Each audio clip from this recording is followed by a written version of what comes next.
Hello students. तो आज जो हम चैप्टर पढ़ने वाले हैं वो क्या है बेटा? इलेक्ट्रोस्टैटिक्स। ठीक है, अब इलेक्ट्रोस्टैटिक्स एक बहुत ही बड़ा चैप्टर है। ठीक है, तो हम इसको दो पार्ट में करते हैं।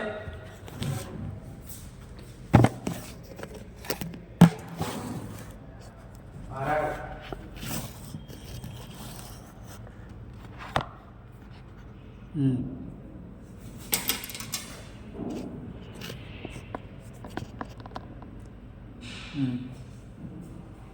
ठीक है। तो इलेक्ट्रोस्टैटिक्स के पार्ट है इलेक्ट्रोस्टैटिक्स 1 और इलेक्ट्रोस्टैटिक्स 2। ठीक है, दो पार्ट में इसको पढ़ेंगे क्योंकि ये एक बहुत बड़ा चैप्टर है। तो एक ओवरव्यू ले लेते हैं कि पढ़ना क्या है। ठीक है, तो हम पढ़ेंगे इलेक्ट्रोमैग्नेटिज्म क्या होता है, फिर हम देखेंगे कि जो इलेक्ट्रोस्टैटिक चैप्टर में नाम दिया है उसका क्या मतलब होता है। ठीक है, फिर हम चार्ज के बारे में पढ़ेंगे, फिर हम जो है इलेक्ट्रिक पोटेंशियल, ठीक है, और इलेक्ट्रिक फील्ड, इन सब के बारे में धीरे धीरे आगे की क्लासेस में पढ़ने वाले हैं। लेकिन बेसिक्स आज से ही शुरू होगा। ठीक है, तो स्टार्ट करते हैं। इलेक्ट्रोमैग्नेटिज्म क्या है? इलेक्ट्रोमैग्नेटिज्म आप देखो, इसमें दोनों फिनोमेना आ जाए, इलेक्ट्रिकल फिनोमेना भी आ जाए और मैग्नेटिक फिनोमेना भी आ जाए। ऐसी ब्रांच फिजिक्स की इसको हम बोलते हैं इलेक्ट्रोमैग्नेटिज्म। हम लिख सकते हैं study of electric and magnetic phenomena, study of electric and magnetic phenomena, electric and magnetic phenomena, magnetic phenomena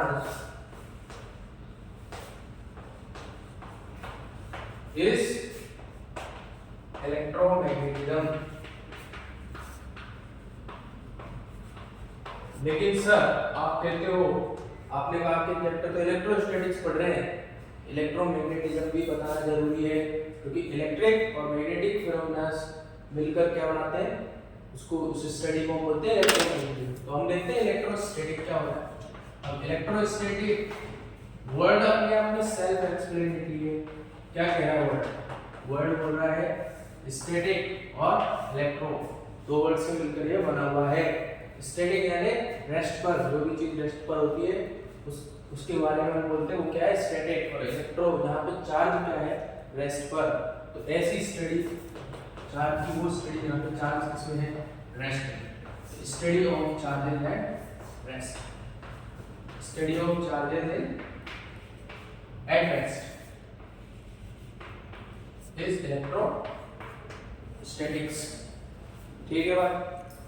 अब हम इसमें देखते हैं कि अगर चार्ज कांस्टेंट वेलोसिटी से मूव कर रहा है तो उसको हम किसमें स्टडी करेंगे।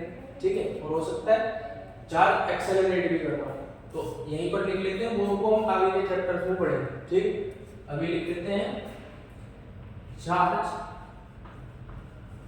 मूविंग। अब मूविंग हो रहा है चार्ज, हो सकता है वो उसके पास क्या हो, कांस्टेंट वेलोसिटी, कांस्टेंट वेलोसिटी हो सकती है। तो यहाँ पर लिख लेते हैं, उसको हम पढ़ेंगे मैग्नेटिज्म। कहाँ पढ़ेंगे उसको, मैग्नेटिज्म। कहाँ पढ़ने वाले, मैग्नेटिज्म। मैग्नेटिज्म में हम उसको पढ़ेंगे।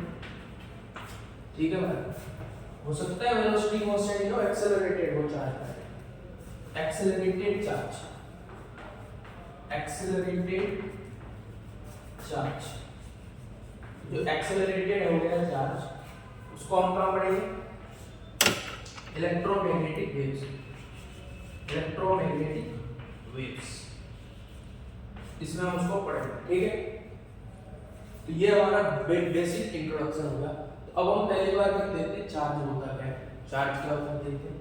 ठीक है, charge, what is charge. Charge की एक फंडामेंटल डेफिनेशन हम लिखेंगे। चार्ज क्या हुआ, डिफाइन करेंगे चार्ज को।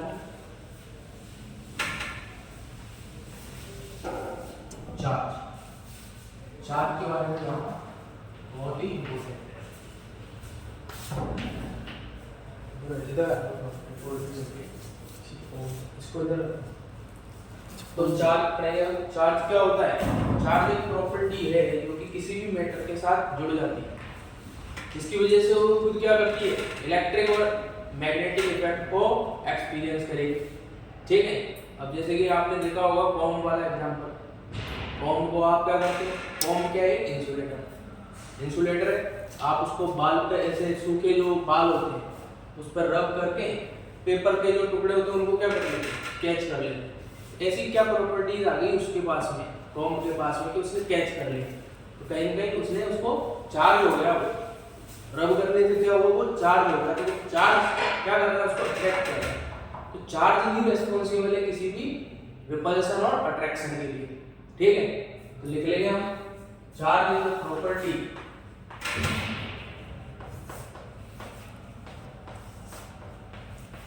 associated,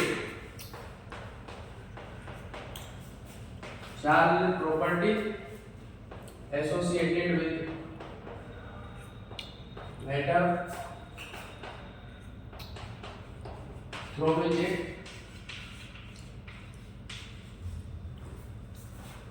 it attract or repel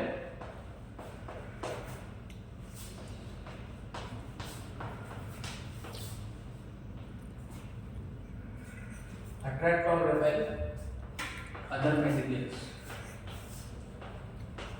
और यहाँ पर हम ये भी लिख सकते हैं, थ्रू विच इट एक्सपीरियंसेस और exert electric and magnetic effect. अब बात करते हैं चार्ज की प्रॉपर्टीज क्या है।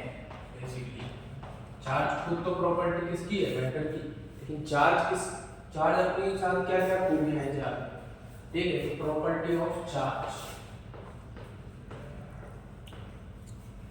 ठीक है। तो सबसे पहले हम लिखेंगे कि चार्ज कितने तरह के होते हैं। चार्ज को हमने जाना चार टाइप्स ऑफ चार्ज लिख देते हैं, ठीक है। तो टाइप्स ऑफ चार्ज,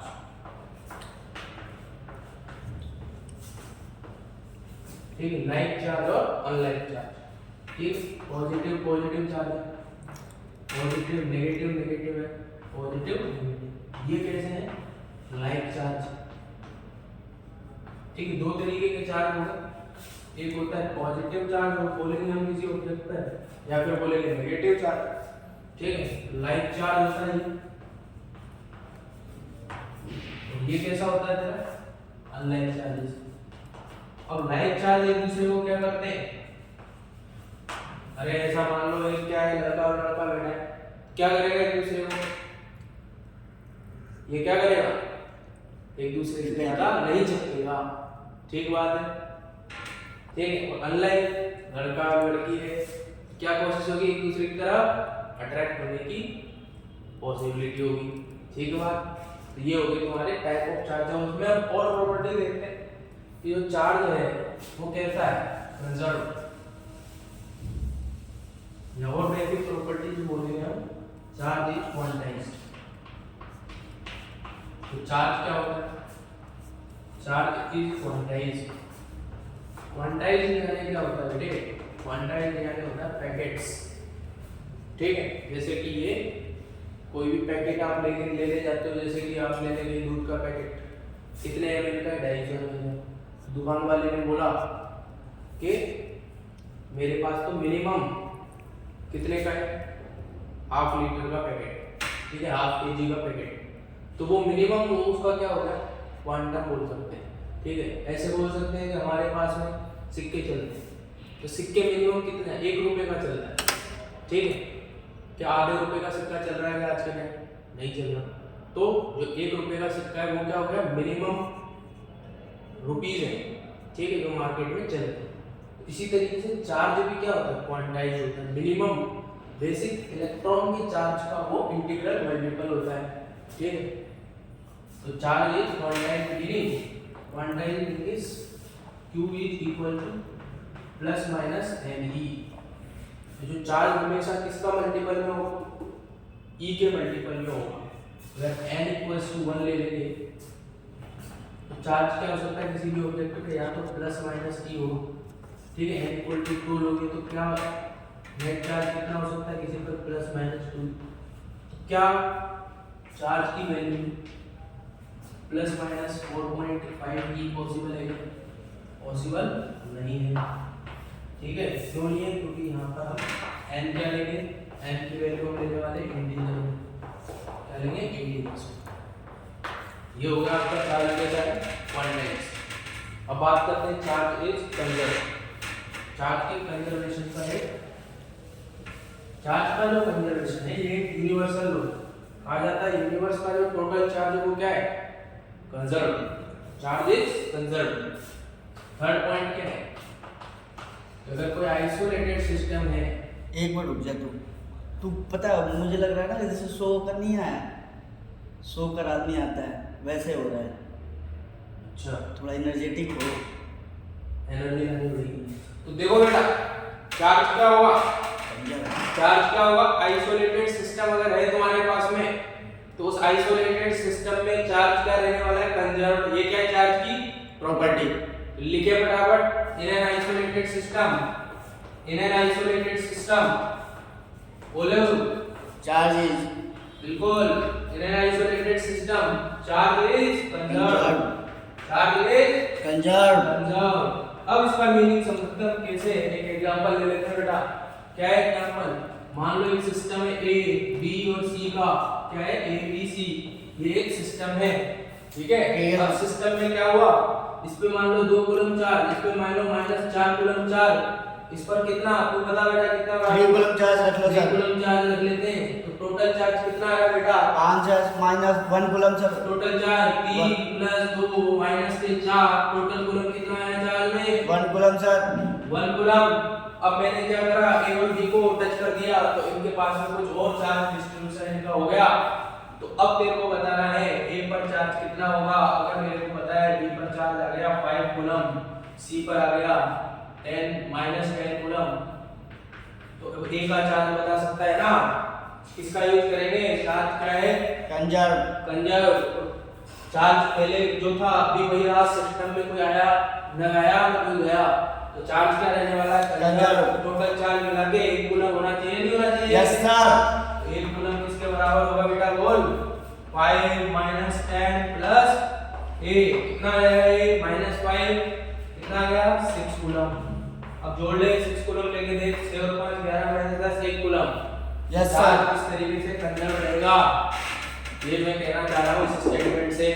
आगे हम बढ़ते हैं कि चार्ज क्या होता है। अब मास को तो हम कहीं पर जाके देखते हैं कि मास क्या होता है, स्पीड के साथ चेंज भी हो जाता है। यस अगर relative velocity speed of light से ज्यादा हो गई चार्ज मास की तो वो चेंज हो जाता है, लेकिन चार्ज के साथ ऐसा नहीं है। चार्ज अगर 1,00,000 मीटर पर सेकंड से भी दौड़ेगा तो भी q है तो q ही रहेगा। ऐसा नहीं हुआ कि q/2 हो गया या फिर q4q हो गया, ऐसा कुछ चार्ज में देखा नहीं जाता है। तो चार्ज के बारे में क्या लिखेगा बेटे, charge is relativistically invariant. Fourth property क्या है, charge is relativistically invariant. Invariant यानी टाइम से उसको कोई लेना देना नहीं है। देखिए चार्ज इज रिलेटिविस्टिकली क्या होता है, इनवेरिएंट। रिलेटिविस्टिकली इनवेरिएंट होना नहीं है बेटा, ठीक है। चार्ज कैसा है, रिलेटिविस्टिकली इनवेरिएंट, चेंज ही नहीं होगा। कुछ भी स्पीड ले लो, मान लो ये चार्ज 0 से है तो भी है, अगर यही चार्ज 100 मीटर पर सेकंड से दौड़ रहा है तो क्या ये चेंज होगा क्या, अभी भी इस पे चार्ज क्या आएगा, q ही आएगा, ठीक है बात। ये तुम्हारी क्या होगी 4 नंबर प्रॉपर्टी चार्ज के बारे में, ठीक है। अब ये इंपॉर्टेंट प्रॉपर्टीज है, आगे क्या करें, प्रॉपर्टीज ऑफ चार्ज हो चुकी है। अब बेसिक्स देख लेते हैं, कंडक्टर क्या होता है, इंसुलेटर क्या होता है, ठीक है, ठीक है। देखते हैं। कंडक्टर लिखिए, टाइप्स ऑफ मटेरियल डालिए, मटेरियल्स कौन कौन से होते हैं। अब टाइप्स ऑफ मटेरियल लिखिए,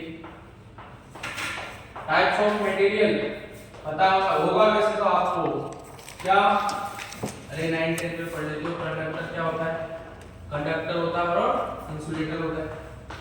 कंडक्टर क्या होता है, इसमें बहुत सारे फ्री इलेक्ट्रॉन्स होते हैं। क्या होते हैं, फ्री इलेक्ट्रॉन्स। तो आसानी से चार्ज कैरियर क्या होता है कंडक्टर में, फ्री इलेक्ट्रॉन। तो क्या बोलेंगे इसमें, large number of free electrons.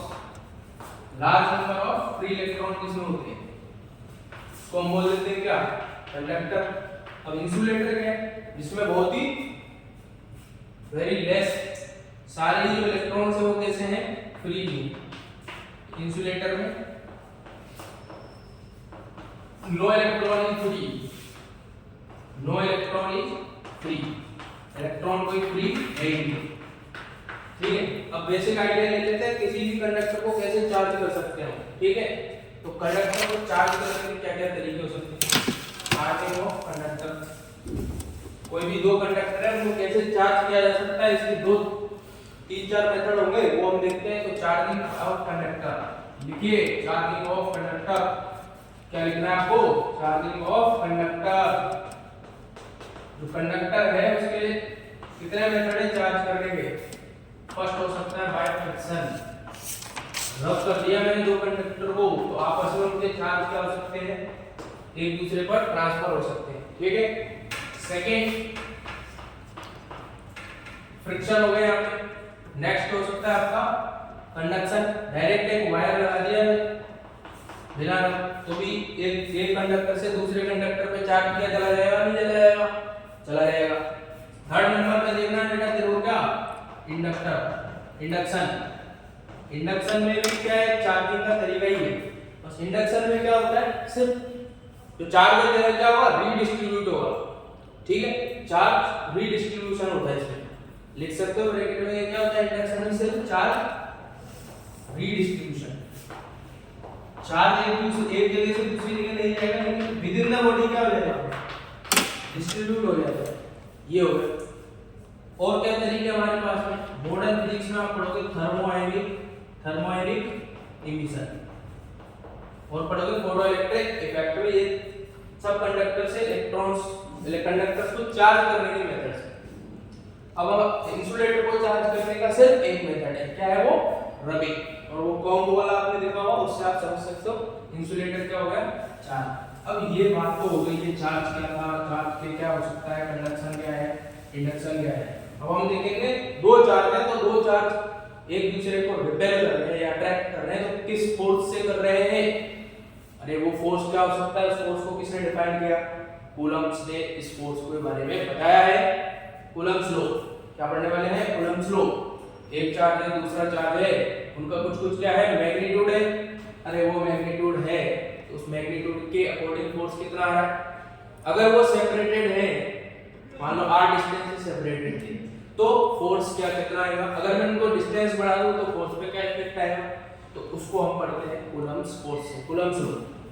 Heading डाल दिया कूलम्ब्स लॉ,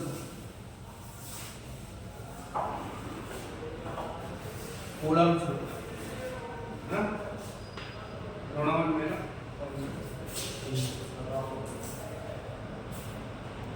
क्या है, रोनावन में कौन सा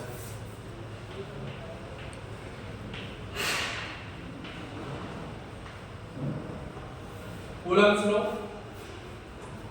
फोर्स बिटवीन इलेक्ट्रोस्टैटिक फोर्स बोल सकते हैं उसको, electrostatic force,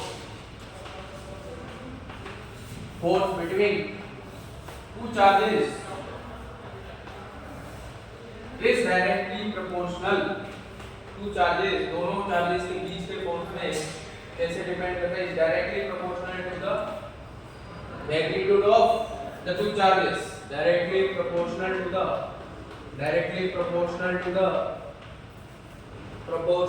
magnitude of the two charges, directly proportional to the magnitude of two charges and inversely proportional to the square of distance। ठीक है, इसको हम लिख ही लेते हैं, directly proportional to magnitude of two charges and inversely proportional to r square। तो force कितना आ जाएगा, कांस्टेंट हटाओ तो a q1 q2 upon r square. k की वैल्यू क्या होती है, 1 upon 4 pi epsilon not. k की वैल्यू क्या होगी, 1 अपॉन 4 पाई एप्सिलॉन नॉट। ठीक है, अब k की वैल्यू को हम क्या लिखेंगे, 9 into 10 की पावर 9। k की यूनिट क्या हो जाएगा, कूलम माइनस 2। एप्सिलॉन क्या हो जाएगा यहाँ पे, 8.85 into 10 की पावर -7। एप्सिलॉन को क्या बोलते हैं, परमिटिविटी ऑफ फ्री स्पेस। क्या बोलेगा भाई, permittivity of free space. Epsilon not क्या होगा, permittivity of free space. Permittivity of free space, permittivity क्या शो करती है कि किसी भी मीडियम में कितना इलेक्ट्रिक फील्ड वो अलाउ करती है अपने थ्रू, उसको हम बोलते हैं परमिटिविटी। ठीक है, ये हमारे पास में कूलम फोर्स है। अब इस पे बेस्ड हम क्वेश्चंस करते हैं। ठीक है, साथ के साथ कुछ इसकी प्रॉपर्टीज भी है इस कूलम फोर्स की, उसको भी हम इसमें कवर कर लेंगे।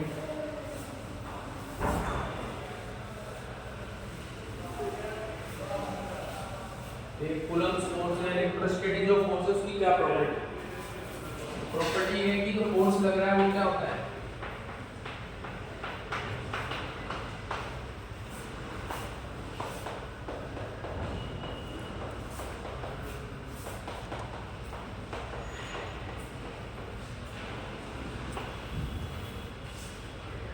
फर्स्ट है कि जो फोर्स लग रहा है इलेक्ट्रोस्टैटिक वो कैसा लगता है, force is equal and force जो हर एक बॉडी पे लगेगा वो कैसा लगेगा, equal and opposite in nature.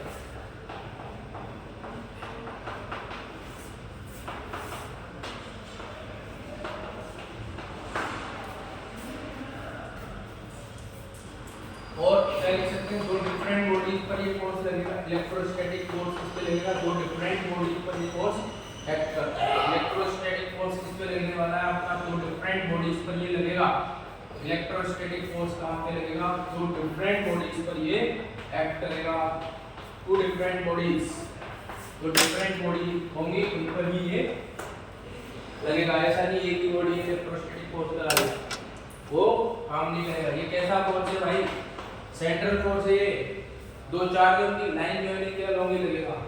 मान लीजिए ये चार्ज है Q1, ये चार्ज है Q2, और कोई बोले इलेक्ट्रिक फोर्स F1 ऐसे लगा दिया 1.2 की वजह से और 2.1 की वजह से, तो ये गलत है इक्वेशन। ठीक है, डायरेक्शन ऑफ इलेक्ट्रोस्टैटिक फोर्स क्या होती है, along the line joining the two charges. क्या होती है इलेक्ट्रोस्टैटिक फोर्स की डायरेक्शन, ये Q1 है ये Q2 है, एक फोर्स इधर लगेगा, इस तरीके से फोर्स ऑपरेट करेगा। यहाँ पर क्वेश्चन कर लेते हैं, बहुत बढ़िया।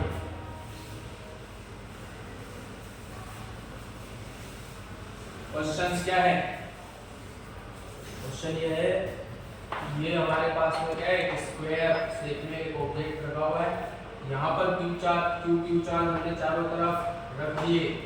इन तीन क्यू चार्ज की वजह से एक और क्यू चार्ज रखा है, इस पे आपको फोर्स निकालना है। तो फॉर्मूला पता है, क्या फॉर्मूला है कि इस क्यू की वजह से इस क्यू की वजह पर चार्ज फोर्स किधर है, इस डायरेक्शन में। इस क्यू ने इस क्यू पर फोर्स किधर लगाया, इस फोर्स इधर लगाया, इस क्यू ने किधर लगाया, इधर लगा दिया है। ठीक है, अब आपको वेक्टर एडिशन आता ही होगा, वेक्टर से हम इसको सॉल्व कर लेंगे। ठीक है, कैसे करेंगे कि फोर्स ये मान लो F1, ये F1, ये वाला फोर्स कितना आएगा KQ square by A square F1। ठीक है, F2 क्या आ जाएगा, ये डिस्टेंस आप मेजर कर लीजिए कितना आएगा √2 है।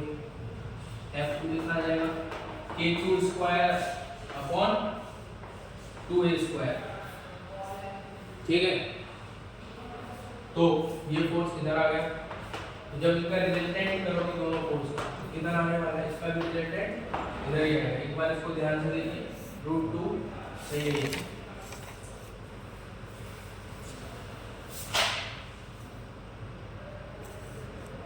एक लेक्चर नहीं हुआ इतने, अभी नहीं हुआ एक घंटा।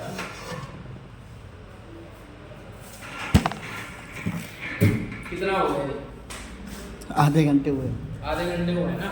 तो ये बच्चे लिखेंगे भी तो सही यार। हाँ वो है, मतलब मान के चल 30-35 मिनट होगा। 30-35 मिनट है ना, उतना ही टाइम लिखने में लगता है। 30 मिनट